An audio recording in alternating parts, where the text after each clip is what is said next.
Welcome to the Youthology podcast. Every week we do a topic in youth ministry, and this week I am so excited about what we're going to do because I have some friends with me, and we're gonna deal with the topic, the value of a youth pastor, a youth leader, whatever, right? So let me have them introduce themselves to you so you know who they are. So I'm Hannah, I'm a PK from Zimbabwe and I'm a Gen Z. Hi, I'm Anthony. I'm a student, both academically and honestly, I think that's my lifestyle. Yeah. Hi, I'm Jessica, and I am a youth pastor's wife. Okay. My name is Will. I'm actually a youth pastor as well, so everything they'll be saying today will be a threat to me. So yeah. Yeah, a threat. That's true. I hope you learn so much from this. So next week, what we're going to be doing, a part 2 of this, but I'm going to have students up here with me. And we're going to ask them the same question. What is the value of a youth pastor? What are the characteristic traits that you as a teenager would want out of a youth pastor? Yeah. So this is coming from more leaders, college students here. Yeah. So all right, let's get into this. So I want to ask the question, what is the value of a great youth pastor? What is the characteristic? What does a great youth pastor, youth leader look like? Yeah. Who wants to go first? I'll go first. Will, go. Sure, look. Let's get Will out of the Got way. it. Let me go and get myself out the way. One of the things, first off, I've been a youth pastor for a year, and one of the biggest things that I feel like I know that bring value to kids is consistency. Not having someone that's not going to quit on them, not someone that's just with them in good times or when they feel like they're doing the spiritual things, but even in the rough times, even in mistakes. So I say consistently being there, just like Jesus was consistently there for the disciples, the people that was around him. So, That's good, yeah. Consistency. Okay. Consistency.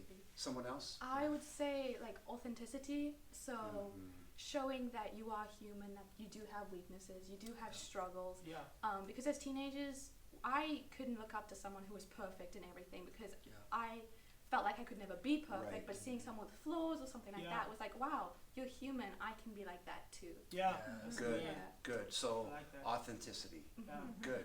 I Anthony? wanted to tag on to that. I feel like that easily transitions to, for me, I would say it's going to be patience. Yeah. Yeah. And just easily looking at it from the point of view, like you said, of just like, well, I'm not leading you or I'm not in this place that I am because I'm better or Yeah, that true. that I'm Perfect. Yeah. I don't know, you could use Know whatever it all, yeah. know it all or Yeah, whatever the case yeah, may be, yeah. but I want to make room for you to grow. Yeah. I want to be able to lead you from a place of just like, hey, I've been there, I've made those same mistakes, I've been in some of those same situations, Yeah, that's good. and I want you to know that some of the ones I've made weren't so good, Yeah. and so that's kind of Patience while they're working out Yes. Yeah. who Figuring God life has out. created them. Yeah. to Absolutely. For sure. I think in a lot of ways those two characteristics go together Yeah. because students are already looking for a model, they're looking for somebody To look up to look up to. Yeah. Fact. And if that person is judgmental Yeah. or honestly raising the bar too high for students, Yeah. students can feel like they never fit in and they're not accepted. Yeah. Your So- expectations on them, putting your own expectations on them, and trying to get them to come up to that when they have their own expectations. Yeah, they already do. Yeah. I like to. We talk about this often. I think a couple of weeks ago on the podcast, we talked about the difference between conditional love and unconditional love toward teenagers, That's so good. because they are in a world that loves them conditionally. That's true. But if we can love them unconditionally as leaders, oh my goodness, I think they'll really respond to that. Change Yeah. their That's lives. good. Jessica, thoughts? There's so many that I could say, but the one that popped in my mind first was availability. Like I Yes. still could call my youth pastor today, and I am not Wow. either.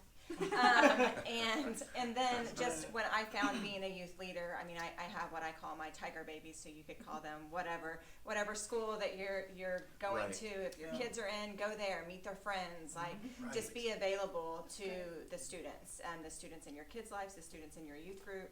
At all times, Yeah. just like what Will was saying, the good times and the bad times. For sure. You know, I've been at their baby showers and their weddings, and I've also helped get them out of jail. So the highs and the lows. Yeah. So That's Yeah. greght. yeah. That wasn't any of you. No. We here. We good. I love that. I'm going to ask them now to apply the thing that they're talking about, that characteristic, to maybe a story Mm-hmm. or a relationship with someone or even themselves, Yeah. how a youth leader took that characteristic or used that characteristic, Yeah. maybe from our standpoint, Mm-hmm. Will, as youth leaders right now, Jessica, you now too, how we applied one of those characteristics, I guess, Yeah. toward a student. I got You a go. perfect story. Go. So usually with students as well, like my word was consistency. And one of the things you see, every kid have a different story. They have their different like things. But one student in particular, he always gave me a hard time. And you know that kid in your youth group. You know that kid in your youth group. It's like, wow. Like I see you all the time. But pouring into him and just building a relationship with him over time, I start to realize that it wasn't just the words that I was pouring into him. It was my constant presence. And then when I continued to not only go to the church events, but I went to the games, I went to the birthday parties, I went to the family gatherings, and when I got under the surface of the relationship, it was because his father wasn't in his life. He never had no one of a male figure to consistently be in his life. So he would always act out because he wanted people to see him because he never had someone consistently see That's him. real. So like that's where I find the value in consistency. And when you hear this word consistency, you always think consistently doing stuff over and over again, but it can be consistent in your time. It can be consistent in texting them, checking up on them. It can be just consistently being a presence. It don't always have to be consistently giving them a sermon. It don't have to always be consistently giving them money or taking them out to coffee. It can just be things that don't cost anything. The most valuable thing to us are free. Yeah. Good. That's Good. good. Wow. Other applications? I would say, sorry, go ahead. I was like, I don't think I have one, honestly. Yeah. At least not yet. I'm trying to think. Yeah. No, that's fine. Yeah. Please So continue. for authenticity, I'm coming from my perspective. This is what I would have wanted in a youth leader. Yeah.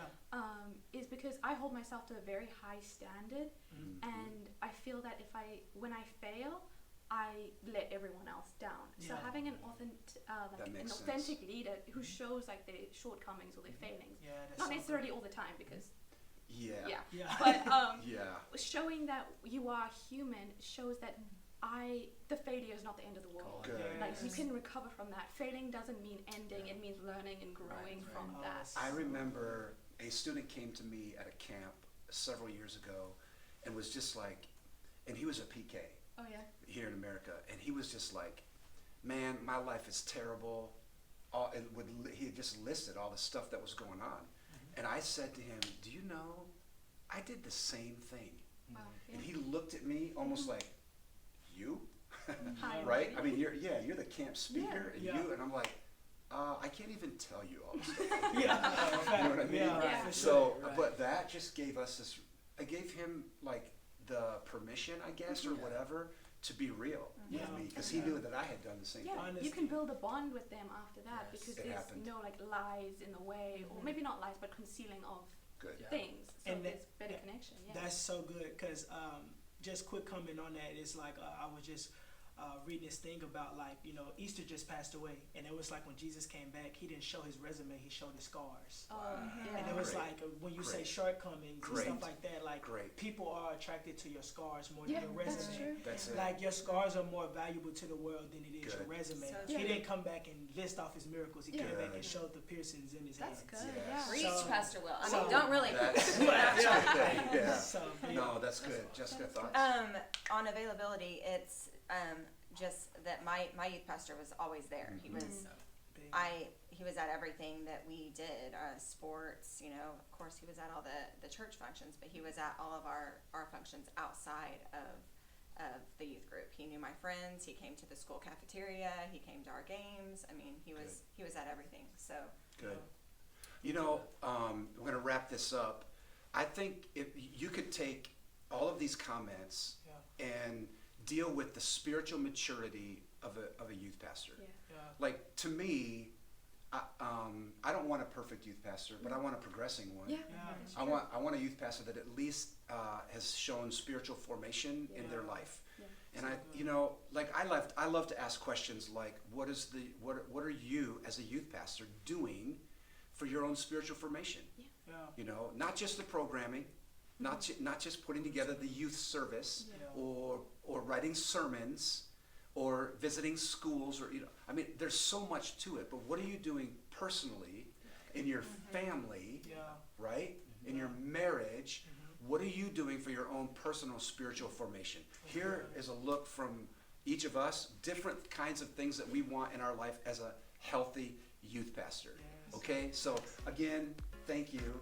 I Thank appreciate you. this. Yeah. And don't forget, listen, next week we're going to have some students here, and they're going to speak into this same topic from a teenager's perspective. What is the value of a great youth pastor? All right, so hey, peace. We love you. Love y'all. Thank you for listening.